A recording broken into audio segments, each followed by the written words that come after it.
Hey guys, welcome to Bharti Biology, and this is the another video of +1 class biology series.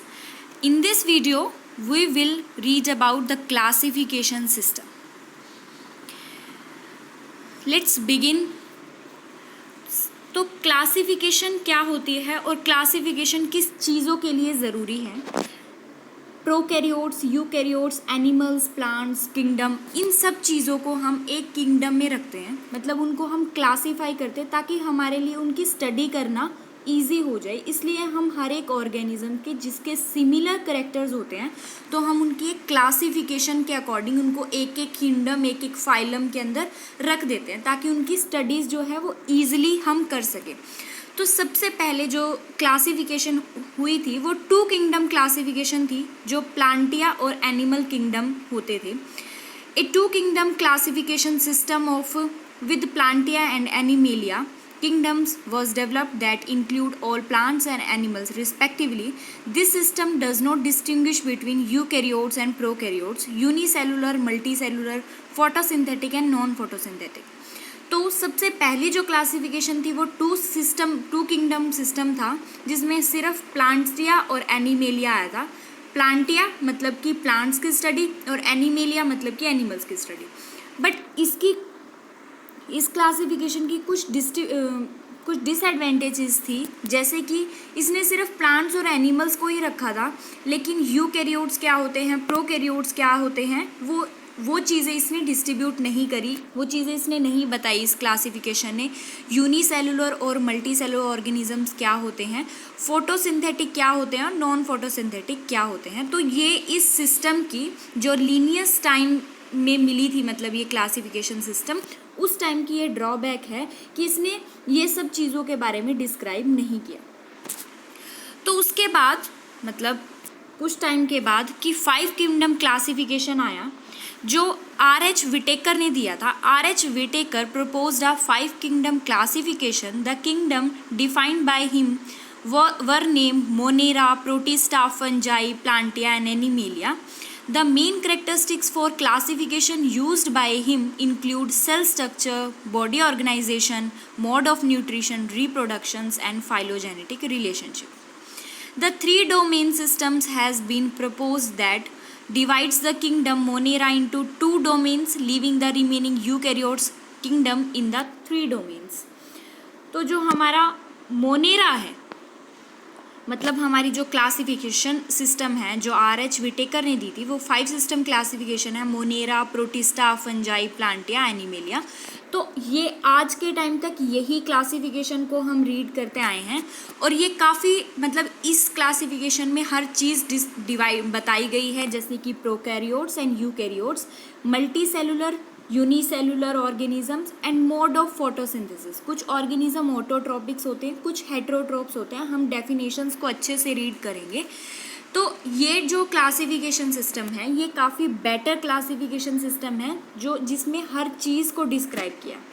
तो Monera सबसे पहले वाला kingdom है जिसमें प्रोकैरियोट्स को रखा गया है। प्रोकैरियोट्स एंड यूकैरियोट्स का जो मेजर डिफरेंस है वो उनकी न्यूक्लियस के बेस पे होता है।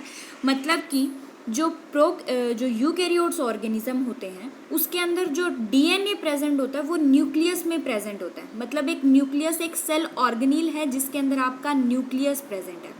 बट प्रोकैरियोट्स के अंदर जो आपका डीएनए होता है, ठीक है, वो न्यूक्लियस में प्रेजेंट नहीं होता, मतलब कि न्यूक्लियस वहाँ पर एब्सेंट होता है। तो जो आपका क्रोमोसोम है, डीएनए है, वो डायरेक्टली साइटोप्लाज्म के अंदर लाई करता है। तो ये एक मेजर डिफरेंस होता है prokaryotes and eukaryotes.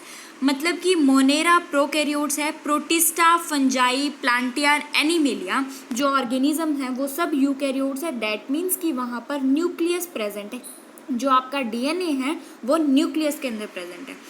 Next characteristics cell wall. Cell wall क्या होता है कि जो प्लाज्मा मेम्ब्रेन की आउटर लेयरिंग है वो प्रेजेंट है या नहीं है, और अगर प्रेजेंट है तो वो किस चीज़ से मिलकर बनी है। तो जो मोनेरा है, मोनेरा के अंदर जो सेल वॉल होती है वो नॉन सेलुलोजिक होती है। मतलब कि नॉन सेलुलोजिक मतलब पॉलीसेक्राइड और अमाइनो एसिड से मिलकर बनती है।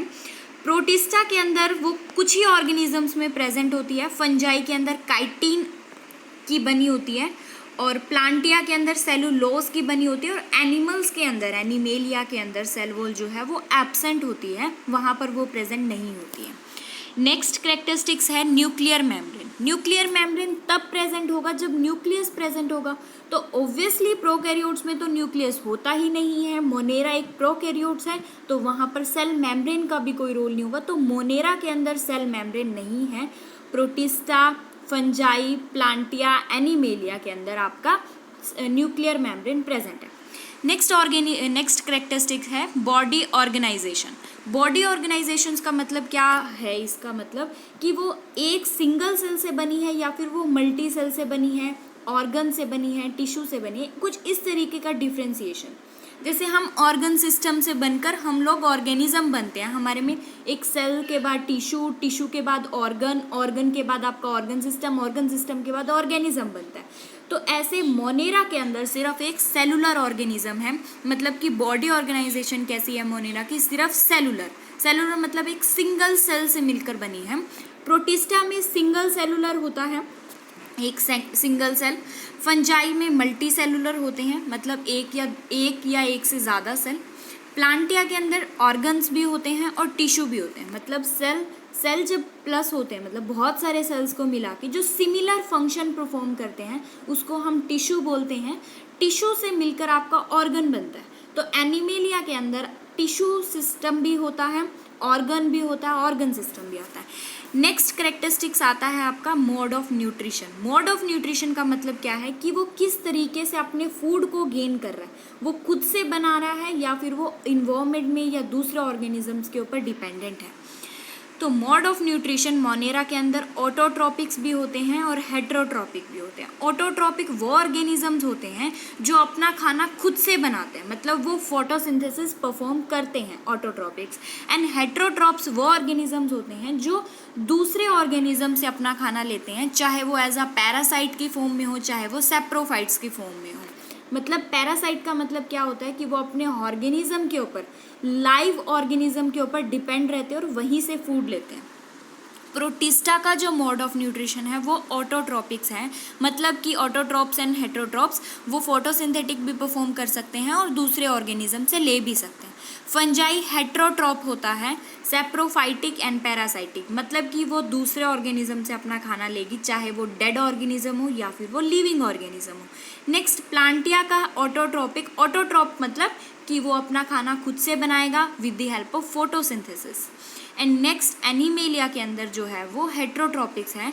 एनिमेलिया के अंदर हम लोग आते हैं, हम एनिमल्स वगैरह आते हैं, तो हम लोग अपना खाना खुद नहीं बना सकते, हम लोगों को अपना खाने के लिए दूसरे प्लांट्स के ऊपर डिपेंड रहना पड़ता है, दूसरे ऑर्गेनिजम्स के ऊपर डिपेंड रहना पड़ता है। तो दैट्स वाई हम लोग हेट्रोट्रॉपिक्स ऑर्गेनिजम्स में आते हैं। आई होप कि ये वीडियो आपके लिए काफ़ी बेनिफिशियल होगी। अगर आपको मेरी वीडियो पसंद आए तो प्लीज़ आप इस चैनल को सब्सक्राइब करना और मेरी वीडियो को लाइक करना। Thank you so much.